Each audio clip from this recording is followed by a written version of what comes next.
Eric Harley, every weeknight to discuss the latest in news and entertainment, right here on WOCA, The Source. All right, 19 minutes after 11 o'clock. Thank you for tuning in. This morning, Robert, we were talking about the different tree lighting ceremonies that start to happen around this time of year. We have our own lighting ceremony tomorrow here in Ocala. It's beautiful. And almost all of the ones that we were reading about, the ones in Rockefeller Center, the one in Austin, Texas, the one in Washington, D.C., they all have celebrities who will be performing, and we all get excited. We see somebody famous standing on a stage, right, and singing a song or whatever. You don't realize, truthfully, I mean, if we're going to be thankful for anything or anybody, it should be the doctors and the scientists who work in the health field, I guess, because it is those people who are the true heroes of our day. I was just reading something about what we're going to talk about right now, idiopathic pulmonary fibrosis, which I had no clue. But this is a fatal disease, I think. They're going to correct me if I'm wrong. Yeah. And yet, we've made progress to help people who have this live longer and live better. To explain this to us and correct anything I said wrong, Dr. David J. Lederer, who's been with us before, by the way. He's the Associate Medical Director of the New York Presbyterian Lung Transplant Program, and he's the co-director of the New York Presbyterian Columbia University lung disease program. But he'll correct. Diane Reichert is with him. She is a patient, an idiopathic pulmonary fibrosis patient. Plus, she's an ambassador for the Pulmonary Fibrosis Foundation. Good morning, Dr. Lederer, and good morning, Diane. Good morning, Larry. Thanks for having us. You're welcome. Diane, you there? I am, okay. Yes. Where are you both in the same place? We're not. Okay, where are you? Go ahead. Doctor, where are you? So I'm in New York City. And Diane, where are you? I'm in Chester County, Pennsylvania. Oh, okay. So you're both in cold places. You should come to Florida, It's not bad. I'm an ambassador for the state, by the way. Yes, he is. Nice. So, Diane, can I ask you about your condition first? I'm so troubled by this because my notes say that what you have is fatal. Terminal, yes. Terminal. It is. My mom passed away from this disease in February of 2011, and I was diagnosed in August of 2013. And in the year since the diagnosis, I've gone from just needing oxygen to do heavier things like working out a little bit more, walking around long distances, to now needing it 24 hours a day, 7 days a week. I am on medication for it. I still get out and live my life and do the things that I need to do and just throw in a lot of rest in between. But yes, unfortunately, it is a terminal disease. So it sounds like a short period of time between the time your mom was diagnosed and you were diagnosed, so there may not be enough time for this question. But the question is, has time improved things? Are the medical advances, as I was implying in the intro, so good that there's a big difference in what you're experiencing compared to what your mom experienced? I think personally, and then I'll defer to Dr. Lederer, I think this generation now with the disease going forward, it looks a lot better. Do you agree, Dr. Lederer? Yeah, do you agree? I do agree. There's been a big change. So in the past, we have had no drugs that are effective to treat this disease. And in October, just about 5 or 6 weeks ago, the Food and Drug Administration approved 2 drugs to treat idiopathic pulmonary fibrosis. One of these drugs is Esbriet, and the other drug is called Ofev. Both drugs have now been proven in clinical trials to help slow the progression of IPF. So this is a big change, and I think that years ahead we're going to see an entirely different course of the disease. Wow. Now, Diane, have you had the 2 medicines that the doctor just talked about? Actually, no, I have not. Not everyone who lives with pulmonary fibrosis or even idiopathic pulmonary fibrosis can benefit from this medicine. It's a specific group of people. I'm not in one of those categories, unfortunately, but I'm excited for the people that it will benefit because it reaps wonderful rewards for them. And when these trials are done, do they seek out the known patients that have the disease, or do they just hope that the people that have them will hear about the trials on their own to participate? Well, sometimes it's challenging to recruit and find enough people for clinical trials in pulmonary fibrosis because many people actually are not diagnosed correctly.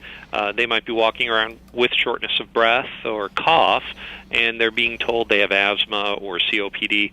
So there's a really big push now to try to get patients correctly diagnosed as early as possible. The Pulmonary Fibrosis Foundation has established a nationwide network of centers of excellence called the Pulmonary Fibrosis Foundation Care Center Network, and these care centers provide outstanding medical care to people with pulmonary fibrosis. Most doctors don't really understand how to diagnose or manage this disease, so everyone with this disease should be seen at one of these centers. And, Yes. and you actually went in the direction I was going next, was to ask about the doctors, because when we are talking on the radio, I would assume that most of our listeners are not doctors, and I would assume that most of our listeners would say, well, I'm not worried about it, I'll just ask my doctor. Yeah. And so my question would have been, which I think you've sort of answered, are the doctors on the same page as you are? I've often wondered about when there's something new, how do you all find out about it? I mean, is there some kind of a network or something?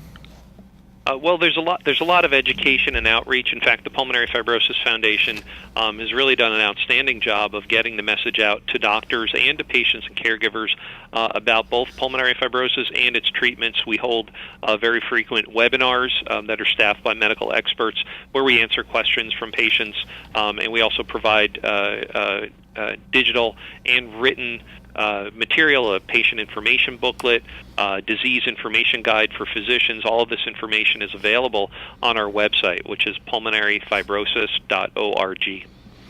And Diane, you said you and your mom were both diagnosed with the disease. Does this mean that it is hereditary?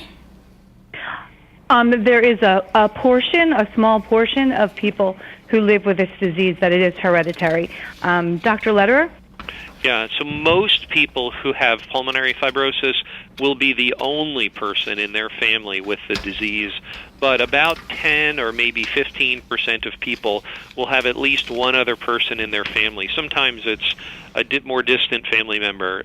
Perhaps it's an uncle who had some lung disease and the doctors didn't know what it was, and he was on oxygen and it progressed quickly, and he never smoked and no one figured out what it was. Well, that might have been pulmonary fibrosis.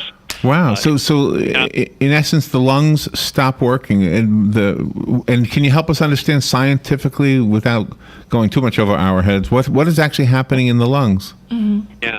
So pulmonary fibrosis is a disease where scar tissue forms in the walls of the tiny little air sacs in the lungs. So that scar tissue makes it hard to take a deep breath because the lungs get stiff from that scar tissue. It's also really hard for oxygen molecules to go from the inside of the airspace and travel through that scar tissue into the bloodstream. Very challenging. So people get short of breath and their oxygen levels go down. All that scar tissue can also cause coughing. As the scar tissue builds up progressively over time, that scar tissue leads to the need to wear supplemental oxygen, a little nasal cannula on the nose, and eventually, when enough scar tissue builds up, the disease is fatal. So I have probably a dumb question, but I'm a layperson, so forgive me. we had a couple of doctors on that were talking about scar tissue that was erased, eradicated, whatever, with stem cell therapy. Would that be, I mean, the lungs seem like a more complex area to get to than the skin surface, but I mean, could that possibly be the future of this disease?